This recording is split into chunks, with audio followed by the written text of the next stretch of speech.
प्यारे सज्जनों, कंजूस का अर्थ होता है कि धन होते हुए भी अपनी आवश्यकताओं की पूर्ति के लिए इंसान आवश्यक खर्च न करे।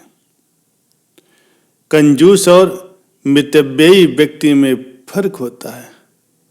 आज के समय में मितव्ययी व्यक्ति को भी लोग कंजूस की संज्ञा दे देते हैं, जो कि बिल्कुल गलत है। मितव्ययी का अर्थ होता है कि ऐसा व्यक्ति जो बहुत ही सोच समझ करके खर्च करता हो, अर्थात जो बिल्कुल भी फिजूल खर्ची न करता हो। ऐसे व्यक्ति को कंजूस नहीं, मितव्ययी कहा जाता है। और जबकि कंजूस धन होते हुए भी न तो किसी को दान करता है, न ही अपनी आवश्यकताओं की पूर्ति के लिए खर्च करता है। आवश्यकता होने पर भी खर्च न करने वाले व्यक्ति को कंजूस कहा जाता है। कंजूस व्यक्ति खुद के एवं अपने परिवार के स्वास्थ्य पर भी जल्दी खर्च नहीं करता। ऐसा व्यक्ति अपने बच्चों की अच्छी शिक्षा पर भी खर्च नहीं करता। कंजूस व्यक्ति अपना रहन सहन, अपना पहनावा भी अपनी हैसियत के अनुसार नहीं रखता। कंजूस व्यक्ति हर जगह बैठ करके खर्च न करने के बहाने बनाता है और अपने परिवार की आवश्यकताओं को नज़रअंदाज करके अपने परिवार को गरीबी में जीने पर विवश कर देता है। आपने कई बार ये कहानी सुनी होगी कि एक कंजूस बनिया था। एक मक्खी उड़ते हुए घी में गिर गई। उसने आओ न देखा ताव मक्खी को घी से निकाला और अपने मुंह में घी चूस करके उस मक्खी को फेंक दिया। एक ग्राहक ने ये सब देख लिया। उसने पूछा, सेठ जी आपने ऐसा क्यों किया? उस बनिया का जवाब था, अरे भाई घी बेकार होने से मैंने बचा लिया। कहने का मतलब यह है कि हद से ज्यादा अव्यवहारिक। कंजूस व्यक्ति समय की पहचान रखने वाला होता है, अवसरवादी होता है, स्वार्थी होता है, छल कपट भी करता है और अपने वचनों पर दृढ़ नहीं रहता। एक बार किसी गांव में एक सेठ जी रहा करते थे। उनके पास बहुत धन था, कोई कमी नहीं थी, अच्छा खासा जीवन चल रहा था। फिर भी सेठ जी बहुत ही कंजूस स्वभाव वाले व्यक्ति थे। न तो कोई दान पुण्य करते थे, न ही कहीं उसे अच्छे कार्यों में खर्च करते थे। एक दिन वो कहीं जा रहे थे, तभी उनकी दृष्टि एक खजूर के पेड़ पर पड़ी। सेठ जी ने सोचा, यदि मैं ये खजूर तोड़ लूं और इनको बेच करके काफ़ी धन कमा सकता हूं। ऐसा सोच करके वो उस खजूर के पेड़ पर चढ़ गए। लालच में उन्हें ये ध्यान ही नहीं रहा कि वो काफ़ी ऊपर आ चुके हैं। अचानक ही उनकी दृष्टि नीचे गई तो उनका सिर घूमने लगा। वो डर के मारे थर थर कांपने लगे, खजूर तोड़ना भी भूल गए।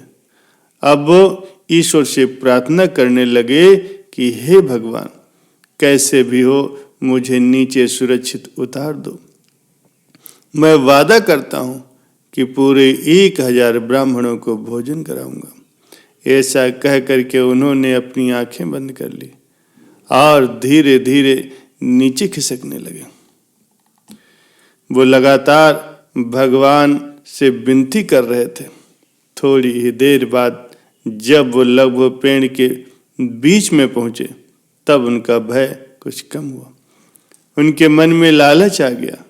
बोले, प्रभु 1000 ब्राह्मण कुछ ज्यादा हो गए। मुझे लगता है कि 500 ब्राह्मण भी उचित ही रहेंगे। ऐसा कह करके वो और नीचे उतर आए। अब वो धरती पर आ गए तो ईश्वर को उन्होंने धन्यवाद दिया और बोले, प्रभु आप तो दाताओं के दाता हैं और मैं ठहरा एक तुच्छ प्राणी। मैं चाहे 500 ब्राह्मणों को भोजन करवाऊं या एक को, आपको कौन सा फर्क पड़ता है। लेकिन मैं ये प्रण लेता हूं कि एक ब्राह्मण को भोजन करवा करके उसे खूब दान दक्षिणा देकर विदा करूंगा। ऐसा कह करके वे अपने घर पहुंच गए। भगवान भी सेठ की कंजूसी देख करके हंस पड़े।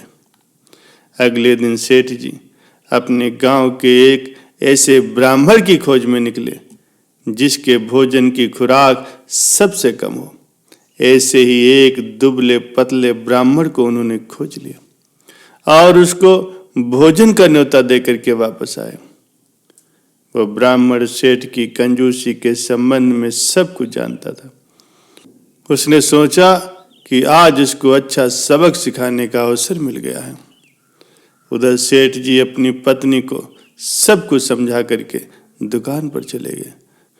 कुछ देर के बाद वो ब्राह्मण उस कंजूस सेठ के घर आ गए। सेठ की पत्नी ने उन्हें आदर सहित भोजन परोसा। उन्होंने आंख बंद की, मंत्र पढ़ा और बोले, भोजन से पूर्व एक सोने का सिक्का दक्षिणा में रखो। सेठ की पत्नी धार्मिक और दानी स्वभाव की थी।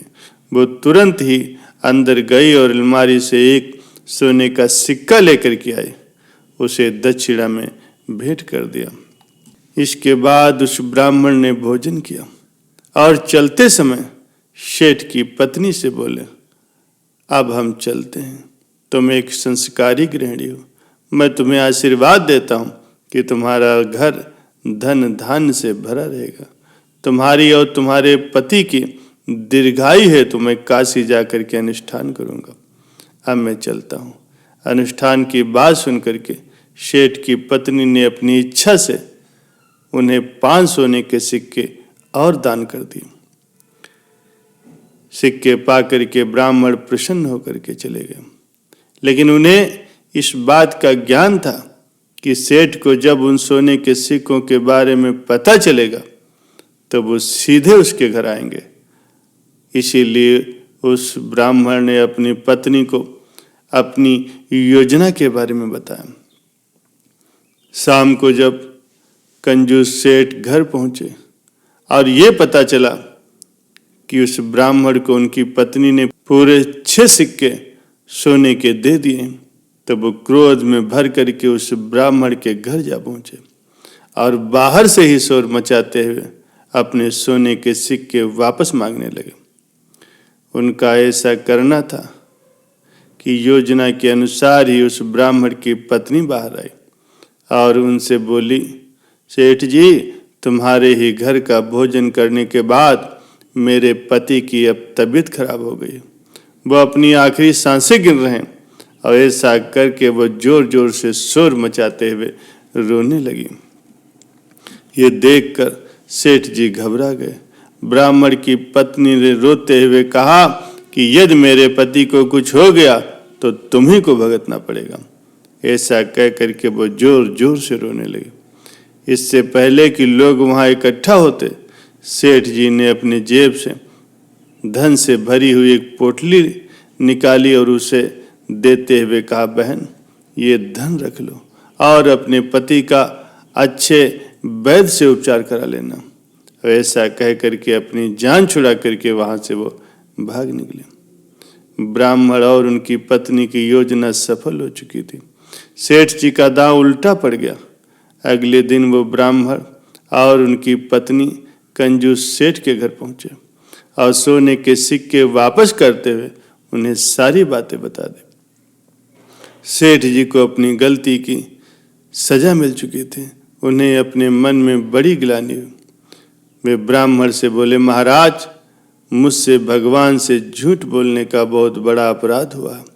आप ही बताइए कि मैं इसका पश्चाताप कैसे करूं। ब्राह्मण ने कहा, सेठ जी, यदि आप पश्चाताप करना चाहते हैं तो अपने धन का कुछ हिस्सा अनाथालय, वृद्धाश्रम और गरीब वंचितों को दान में दे करके करें, जिससे उन दीन दुखियों की सहायता भी हो जाएगी और आपका दान भी सार्थक हो जाएगा।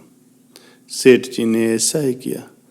साथ ही उन्होंने भविष्य में कभी भी झूठा वादा न करने की कसम खाई। इस तरह भगवान ने उन्हें एक अच्छा सबक सिखा दिया। इससे सेठ जी ने कभी भी भविष्य में कंजूसी नहीं की और उन्होंने अपने धन को सदा सत् कार्यों में लगाया, भगवान की भक्ति की और अपने जीवन को भक्ति परमार्थ में लगा करके जीवन का सच्चा लाभ प्राप्त किया।